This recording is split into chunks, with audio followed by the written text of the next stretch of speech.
Assalamualaikum warahmatullahi wabarakatuh. Bismillahirrahmanirrahim. Halo teman-teman semua. Kami dari kelompok 3 akan mempresentasikan hasil diskusi kami yang berjudul Teknik-teknik Manajemen Risiko. Kami dari kelompok 3 beranggotakan yang pertama Nurul Dwi Santika NIM 113, yang kedua saya sendiri Solah Bidya Sahwitri NIM 129, yang ketiga Rama Syaida Anggraini NIM 130, dan yang terakhir Dani Istiarini NIM 158. Materi selanjutnya akan disampaikan oleh saya sendiri, yaitu kita membahas resiko dan manajemen resiko. Apa yang dimaksud dengan resiko? Resiko diartikan sebagai hal yang tidak pasti yang akan menimbulkan kerugian terhadap tujuan yang akan dicapai. Resiko sendiri dikelompokkan menjadi dua tipe, yaitu yang pertama resiko murni atau pure risk, merupakan resiko di mana kemungkinan kerugian ada tetapi kemungkinan keuntungan tidak ada. Yang kedua, resiko spekulatif, merupakan resiko di mana kita mengharapkan terjadinya kerugian dan juga keuntungan. Kedua yaitu manajemen resiko. Apa yang dimaksud dengan manajemen resiko? Yaitu proses pencapaian tujuan organisasi dengan cara efektif yang berhubungan dengan resiko dalam suatu rangkaian kegiatan, di mana di dalamnya termasuk perencanaan atau planning, identification, nilai assessment, analisis, penanganan handling, dan pemantauan monitoring terhadap resiko. Selanjutnya akan dijelaskan oleh rekan saya. Selanjutnya, saya akan menjelaskan mengenai prinsip-prinsip manajemen risiko. Manajemen risiko menciptakan nilai tambah. Manajemen risiko adalah bagian terpadu dari proses organisasi. Manajemen risiko adalah bagian dari pengambilan keputusan. Manajemen risiko secara khusus menangani ketidakpastian. Manajemen risiko bersifat sistematik, terstruktur, dan tepat waktu. Manajemen risiko berdasarkan pada informasi yang terbaik.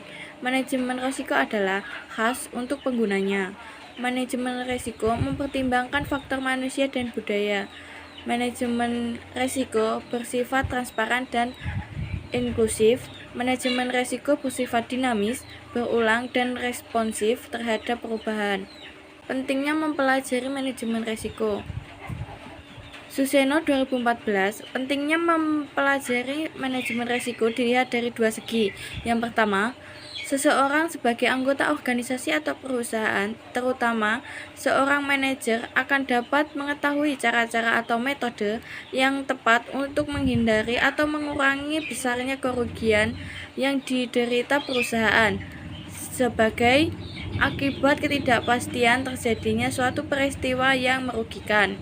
Yang kedua, seseorang sebagai pribadi dapat menjadi seorang manajer risiko yang profesional dalam waktu yang relatif cepat daripada yang belum pernah mempelajarinya. Dapat memberikan kontribusi yang bermanfaat bagi manajemen risiko dari perusahaan yang di mana yang bersangkutan menjadi anggota. Mendapat menjadi konsultan manajemen risiko, agen asuransi, pedagang perantara, penasehat, penanam modal, konsultan perusahaan yang tidak mempunyai manajer risiko, dan sebagainya. Dapat menjadi manajer risiko yang profesional dari perusahaan asuransi sehingga akan lebih meningkatkan kesejahteraan masyarakat melalui program asuransi yang disusun dengan tepat dan lebih berhati-hati dalam mengatur kehidupan pribadinya sehari-hari. Saya Nurul Dwi Santika dengan NIM 113 akan melanjutkan penjelasan materi, yaitu mengenai teknik-teknik manajemen risiko. Yang pertama yaitu penghindarian risiko. Menghindari risiko dapat juga diartikan memilih sebuah pilihan untuk menolak, memiliki, atau menerima serta memilih untuk tidak melaksanakan kegiatan meski untuk sementara. Kemudian yang kedua yaitu penanggungan atau penahanan risiko atau risk retention. Alternatif yang lain dari manajemen risiko adalah perusahaan atau organisasi tersebut menanggung sendiri risiko yang muncul. Jika risiko memang benar-benar terjadi, maka perusahaan harus menyiapkan dana untuk menanggung risiko tersebut. Selanjutnya yaitu pengalihan risiko atau risk transfer. Pengalihan risiko atau biasa juga disebut pemindahan risiko kepada pihak lain Bisa juga dikatakan dengan mentransfer risiko ke pihak lain merupakan alternatif dari manajemen risiko. Kemudian pengendalian risiko atau risk control. Untuk risiko-risiko yang tidak bisa dihindari, perlu dilakukan pengendalian risiko dengan menggunakan dua dimensi, yaitu probabilitas dan severity. Pengendalian risiko ini bertujuan untuk mengurangi probabilitas munculnya kejadian, mengurangi tingkat keseriusan, atau keduanya. Selanjutnya yaitu mengenai tujuan manajemen risiko. Secara umum ada 6 tujuan manajemen risiko dalam perusahaan atau badan usaha. Di antaranya adalah 1. Melindungi perusahaan. Memberikan perlindungan terhadap perusahaan dari tingkat risiko signifikan yang bisa menghambat proses pencapaian tujuan perusahaan. 2. Membantu pembuatan kerangka kerja.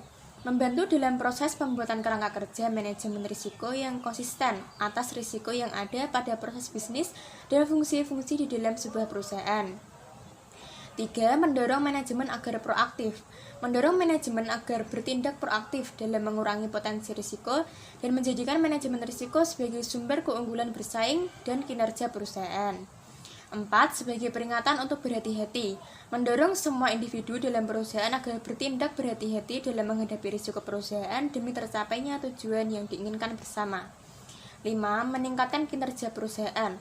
Membantu meningkatkan kinerja perusahaan dengan menyediakan informasi tingkat risiko yang disebutkan dalam peta risiko atau risk map. Hal ini juga berguna dalam pengembangan strategi dan perbaikan proses risk management secara berkesinambungan.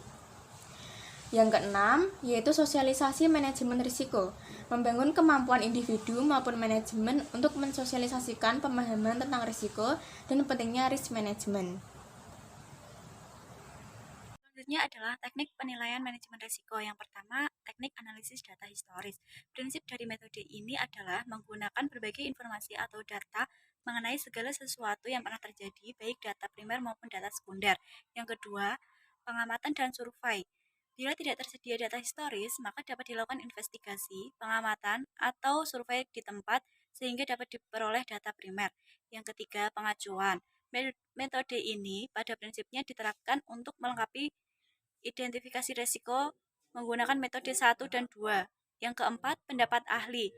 Pendapat ahli dapat diperoleh melalui wawancara kepada satu orang, kepada sekelompok orang, atau melalui diskusi kelompok khusus. Pihak yang diwawancarai atau dilibatkan adalah mereka yang dianggap sebagai ahli. Selanjutnya adalah contoh penerapan manajemen risiko. Yang pertama pada bank konvensional, yaitu pada Bank Rakyat Indonesia. BRI merupakan kerangka pengelolaan risiko secara terpadu untuk mengendalikan 8 jenis risiko yang menyertai kegiatan usaha. Kerangka tersebut meliputi penerapan 2 pilar pengelolaan risiko.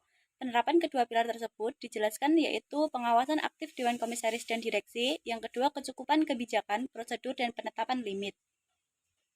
Selanjutnya adalah contoh penerapan manajemen risiko pada bank syariah. Studi kasus pada Bank Rakyat Indonesia Syariah. Satuan Kerja Manajemen Risiko dalam pencapaian perihal di atas melakukan program untuk meningkatkan kesadaran risiko pada setiap unit kerja dan memperdayakan mereka sebagai pertahanan pertama.